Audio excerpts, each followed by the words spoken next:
You kind of want to make the location of your camera as difficult to spot as possible. I just think that's a lot better way to get a good shot. Just more natural, more in tune with your environment.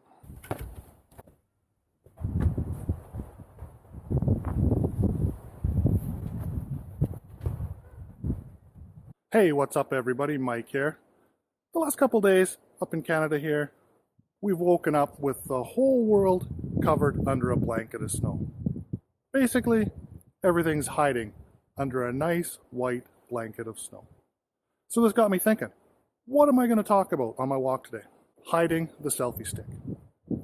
Now, we all know from the marketing materials that the selfie stick on the Insta360 goes invisible. However, if we can see our arm sticking out, and it's obvious where we're holding the camera or where we're holding the selfie stick, is it really invisible? One of the awesome benefits of these cameras is you can just point it anywhere, shoot everything, and you have everything. You have it all. You don't have to really plan out. You don't have to frame it out. You don't have to miss your shot. You have everything. The downside, there's a lot more to it than that. Sure, you have everything, but you still need to plan a little bit. You still need to think about your perspectives and think about what's going on in your whole scene. So with that in mind, I'm going to talk about hiding where you're holding your invisible selfie stick a little bit. Let me put down my coffee. That is not going to stay warm for very long. So if you're walking off to the side, it's tempting to push that selfie stick all the way out, stick your arm out, get the most extension you can, and film yourself walking from the side. The problem is, that looks a little bit silly, and it's pretty obvious. Your arm is sticking out like a sideways flagpole or something. The better way, I think, is to hold the selfie stick in that outside hand and hold it here. Hold your hand down against your body and have the selfie stick way out there. And then this hand can kind of be in between them.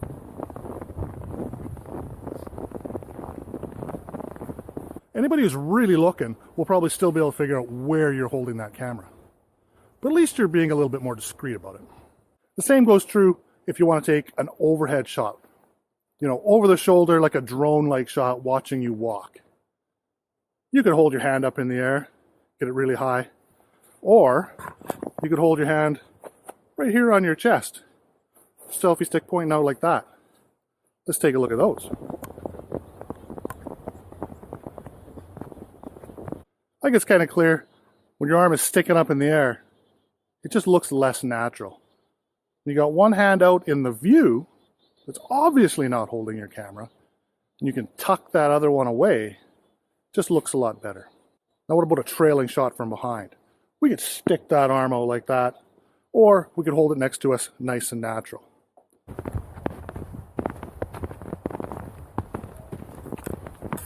I think in all these situations, we want the hand that's not holding the camera moving around and looking natural. The hand that is holding the camera, we still want to be as stationary as possible, but still as natural as possible. But we don't want the camera waving around. It just won't look quite right. Let's take a look at two examples I shot last summer when I was a bit more of a rookie with this. I'm still quite a rookie, but I was a bit more of a rookie.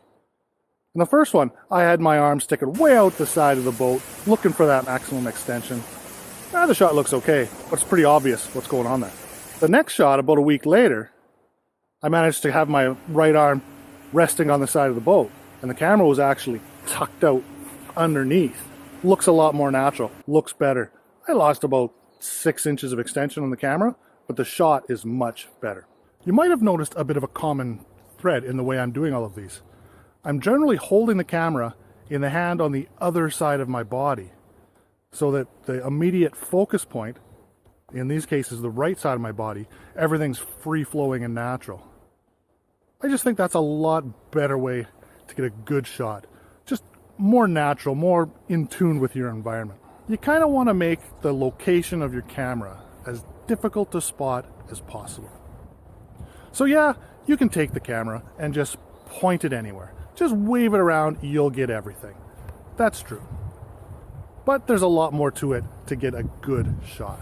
You still want to plan a little bit. You still want to think about what it looks like from the perspective of that camera. I have a question for you. Do you have a special trick for hiding your camera? A special way of holding the camera that makes it a little less obvious? Leave a comment down below and let me know. Don't forget to give me a thumbs up, hit that subscribe button and the bell notification, and I will see you in the next video.